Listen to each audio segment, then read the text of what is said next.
This is First Hour with Summit Times. Given how short public memory can be, one could be excused for thinking that the state government is displaying rare responsiveness to the phenomenon of fake news. Fact is that governments in Sikkim and across the country have always been easily riled into action by critical news. When such criticism comes bundled with some false information, they scream fake news faster than a DC issues a notification nowadays, or the DGP makes a phone call to a border checkpost.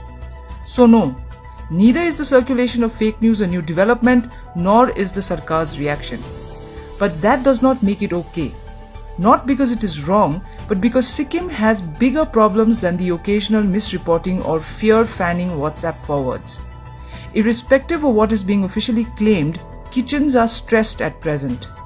Incomes, except those of government servants, have fallen, and now even provisions are running out, and even procuring milk requires an expedition and contacts. Even bread has become a luxury. A high-level meeting to discuss supplies a week after the lockdown began is just not good enough. Telling people a week after they began barricading themselves that such actions was not only illegal but also dangerous just goes to prove that even our officers were stupefied by the COVID surge.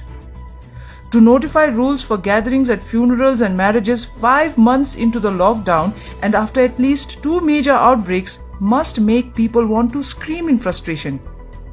As for the fake news obsession, let's just excuse it to miscommunication. If cops can be let off with that excuse and people made to believe that out can be mistaken for in, surely suspected can be miscommunicated as confirmed and grievously injured miscommunicated as dead. Point is, yes, fake news is a problem, but it is not the biggest one facing Sikkim at present.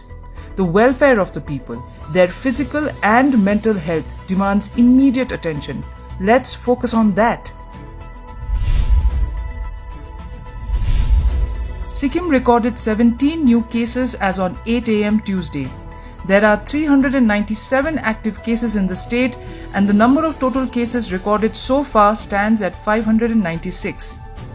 12 persons from Central Pandam tested positive, all contacts of Chanatar. 5 persons from Rangpo were tested positive, out of which 1 person was symptomatic and hence has been shifted to the STNM hospital. 12 persons got discharged on Tuesday. 25 families of Nesur village under Mangsari Magarjung GPU of Soreng in West Sikkim have voluntarily placed themselves under home quarantine after some members of their families had come in contact with the electrician from Timberbung who has tested positive for COVID-19. Their houses have been marked with pieces of red cloth as a signal that they are in home quarantine, it is informed.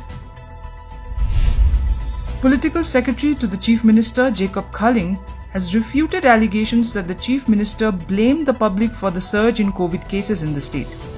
In a video released on Wednesday, Mr. Khaling said that the opposition is only seeking to gain political mileage by spreading lies. Following reports of a surge in COVID-19 cases, Central Pandam GPU in East Sikkim has been declared a containment zone. Residents of the GPU have been ordered to stay in home quarantine even as extensive contact tracing has begun in the area. As per the East District Administration, Sikkim Republican Party President KB Rai has tested negative for COVID-19 and the 8 media persons who had been sent for home quarantine can now resume duty following prescribed safety precautions. It may be recalled that 8 media persons had been asked to undergo home quarantine after attending a press conference called by KB Rai since his son was a contact of a COVID-positive patient. Online retail giants Amazon and Flipkart have acknowledged the formal complaints launched by 3 Naga women against 2 of their vendors for misrepresenting Naga culture and hurting the sentiments of the Nagas. 3 Naga women, all residing in Delhi, Chungthailu Gonmei, Ningthulu Gonmei and Winiyu Mero, had lodged formal complaints with Amazon and Flipkart asking the e-commerce platforms to remove the vendors immediately for selling culturally offensive and misleading outfits claiming to represent Naga culture. For the uninitiated, in the first week of July, netizens came across cheap fancy dress costumes being peddled as traditional Naga attire. Two vendors, Kaku Fancy Dresses and Chandu Ka Dukan, were offering animal print attire, feathered headgears, etc. as Naga traditional costume fancy dresses for children. The complainants feel that just removing the offensive items from their platform isn't enough and that the e-commerce giants should also remove the vendors from the sites. Only that will drive the point home, they stress. Coronavirus infections in India have passed 15 lakhs and deaths neared 35,000, but test results in Mumbai have cast further doubt on official data. Even as the number of cases soar and more areas impose lockdowns, Prime Minister Narendra Modi recently said India was in a better position than other countries and was winning international praise. Meanwhile, the Union Health Ministry has scrubbed data on total infections as the government puts more emphasis on recoveries. It took barely 12 days for us to move from 10 lakhs to over 15 lakh cases and barely 2 days to register the latest 1 lakh cases. This is the 7th consecutive day that COVID-19 cases have increased by more than 45,000.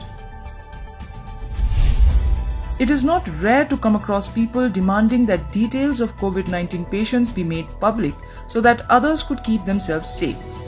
The best answer to them was provided by the Bombay High Court when it said if a person takes all necessary precautions, then he or she need not worry about contracting COVID-19, and asked what purpose would be served by disclosing the names of persons who tested positive for the disease. This was in response to a PIL seeking disclosure of names of COVID-19 patients to enable contact tracing and to save others from being infected. The court underlined that the risk of ostracization was too great if something like this was attempted or allowed. Novel coronavirus is proving a difficult infection to contain and events unravel on a regular basis, demanding that governments do a lot more than just knee-jerk lockdowns and think outside the box instead of just nursing the egos. Vietnam, which has been praised for its response to the pandemic, reported its first local case in more than 3 months last weekend after a man in the central city of Da Nang fell ill with COVID.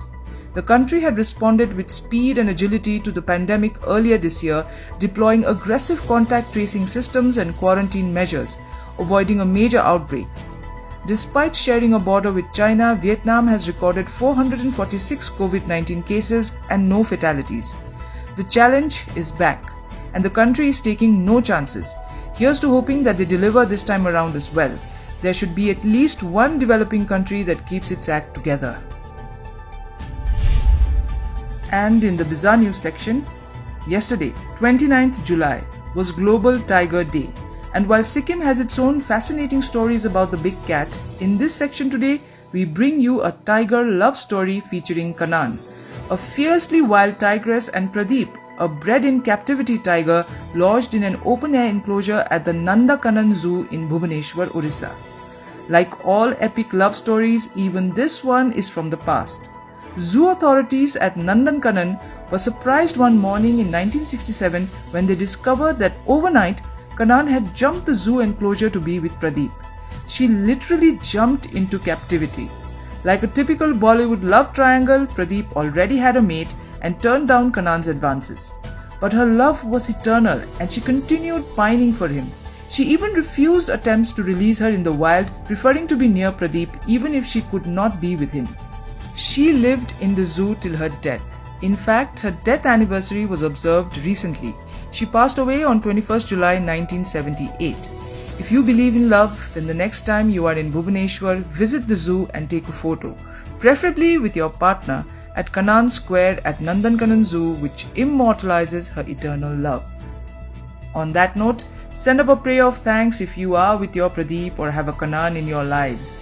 Pray for one if you are still waiting for one. Stay strong, stay positive. Thanks for tuning in.